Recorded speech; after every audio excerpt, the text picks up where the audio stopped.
आदरणीय प्रधानमंत्री जी, उत्तर प्रदेश के आदरणीय मुख्यमंत्री जी, आदरणीय राज्यपाल महोदया, देश के आज विद्यमान सभी पंथ संप्रदायों का प्रतिनिधित्व करने वाले हमारे संत, ऋषि, आचार्य गण और समाज के सब स्तरों का प्रतिनिधित्व करने वाले निमंत्रित महानुभाव, आज का आनंद शब्दों में वर्णनातीत है और उसके वर्णन करने का प्रयास इसके पहले के वक्तव्यों में अच्छा हो गया है। यह भी बता दिया गया है और हम जानते भी हैं कि आज अयोध्या में रामलला के साथ भारत का स्व लौट के आया है।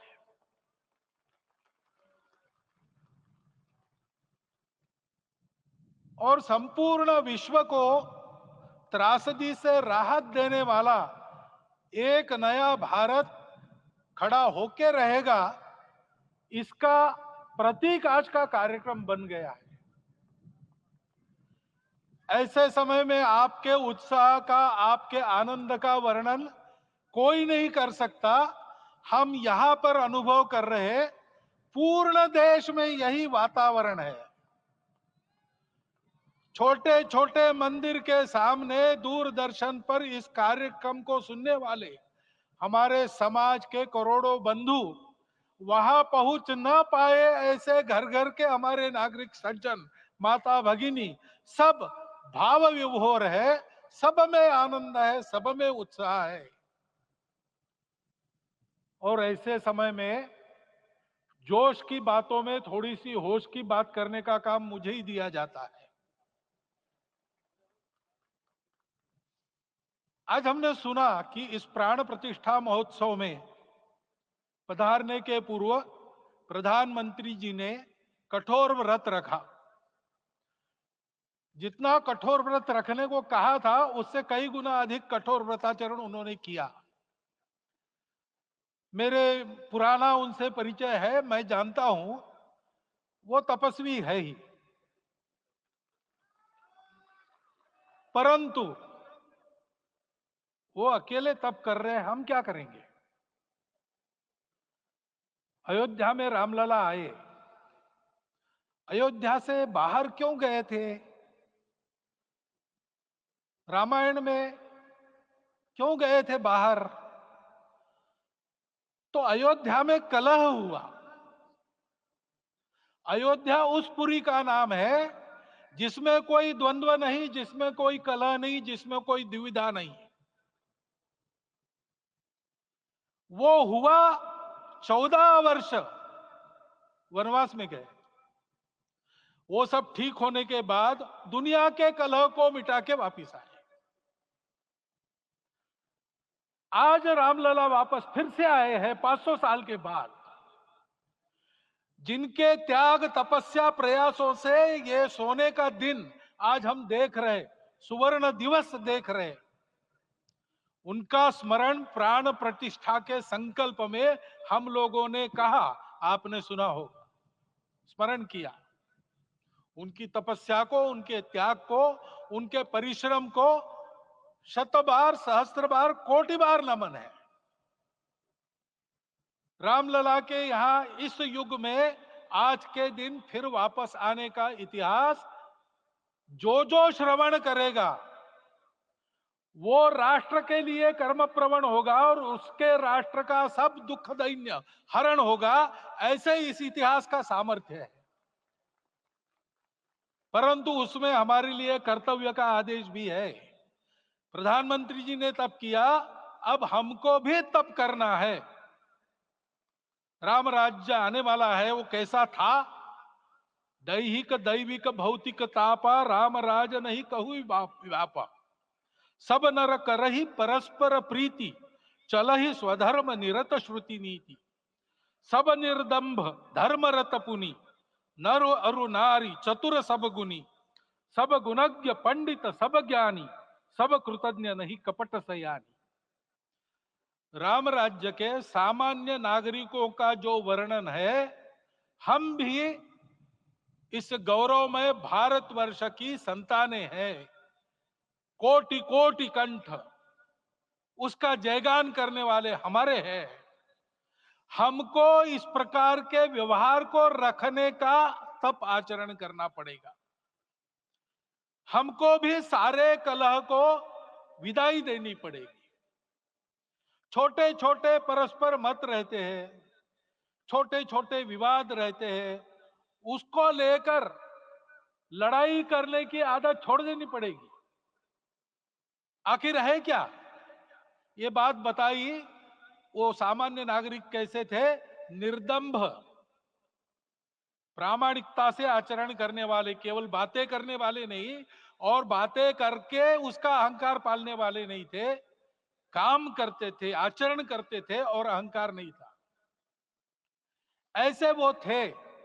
और धर्मरत थे, यानी क्या थे?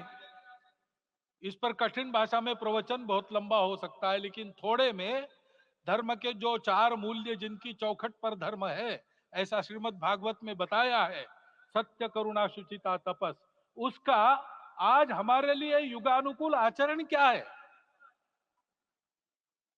तो सत्य कहता है कि सब घटों में राम है, ब्रह्म सत्य है, वही सर्वत्र है। तो हमको ये जानकर आपस में समन्वय से चलना होगा, क्योंकि हम चलते हैं, सबके लिए चलते हैं, सब हमारे हैं, इसलिए हम चल पाते हैं। और इसलिए आपस में समन्वय रखकर व्यवहार करना, यह धर्म का पहला जो पैर है, सत्य, उसका आचरण है।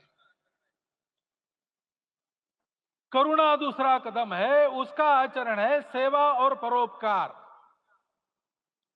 सरकार की कई योजनाएं गरीबों को राहत दे रही, सब हो रहा है, लेकिन हमारा भी कर्तव्य है, ये सब समाज बांधव हमारे अपने बंधु है। तो जहां हमको दुख दिखता है, पीड़ा दिखती है, वहां हम दौड़ जाए, सेवा करें, दोनों हाथों से कमाएं, अपने लिए न्यूनतम आवश्यक रखकर बाकी सारा वापस दे, सेवा और परोपकार के माध्यम से। यह करुणा का अर्थ आज है। शुचिता पर चलना है, यानी पवित्रता होनी चाहिए। पवित्रता के लिए संयम चाहिए, अपने को रोकना है। सब अपनी इच्छाएं, सब अपने मत, सब अपनी बातें ठीक होंगी ही ऐसा नहीं, और होगी तो भी अन्यों के भी मत है, अन्यों की भी इच्छाएं हैं। और इसलिए अपने आप को संयम में रखते हैं तो सारी पृथ्वी सब मानवों को जीवित रखेगी। गांधी जी कहते थे, earth has enough for everyone's need, but it cannot satisfy everyone's greed. तो लोभ नहीं करना, संयम में रहना और अनुशासन का पालन करना, अपने जीवन में अनुशासित रहना, अपने कुटुंब में अनुशासन रहना, अपने समाज में अनुशासन रहना। सामाजिक जीवन में नागरिक अनुशासन का पालन करना। भगिनी निवेदिता कहती थी कि स्वतंत्र देश में नागरिक संवेदना रखना और नागरिक अनुशासन का पालन करना, यही देशभक्ति का रूप है। इससे जीवन में पवित्रता आती है। और तपस का तो मूर्तिमान उदाहरण आपके सामने आज दिया गया। व्यक्तिगत तपस तो हम करेंगे, सामूहिक तपस क्या है?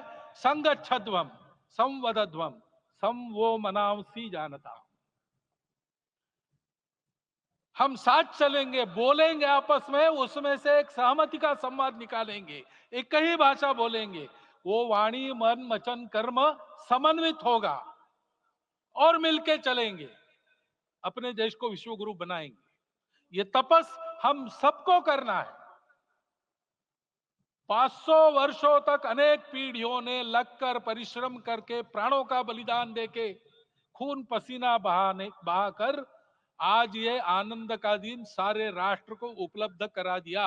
उन सब के प्रति हमारे मन में कृतज्ञता है। मैं यहां बैठता हूं तो मेरे मन में विचार आता है कि मुझे बिठाया, मैंने क्या किया? वो तो जो उन्होंने किया उसका प्रतिनिधि भी मुझे बनाया गया है। उस प्रतिनिधि के नाते मैं ये अवदान स्वीकार करता हूं और उन्हीं को अर्पण करता हूं। परंतु उनका ये व्रत हमको आगे लेके जाना है। जिस धर्म स्थापना विश्व में करने के लिए राम का अवतार हुआ था, उस धर्म स्थापना को अनुकूल स्थिति अपने आचरण में अपने देश में उत्पन्न करना, यह अपना कर्तव्य बनता है। रामलला आए हैं हमारे मन को आह्लादित करने के लिए, उत्साही करने के लिए, प्रेरणा देने के लिए, साथ साथ इस कर्तव्य की याद दिलाकर उसमें कृति प्रवण करने के लिए आए हैं। उनका आदेश सर पे लेके हम यहां से जाए। सब लोग तो यहां आ नहीं सके, लेकिन वो सुन रहे, देख रहे। अभी इसी क्षण से इस व्रत का पालन हम करेंगे तो मंदिर निर्माण पूरे होते होते विश्व गुरु भारत का निर्माण भी पूरा हो जाएगा। इतनी क्षमता हम सबकी है। इसका मैं एक बार स्मरण देता हूं, आप सबको धन्यवाद देता हूं और मेरे 4 शब्द समाप्त करता हूं।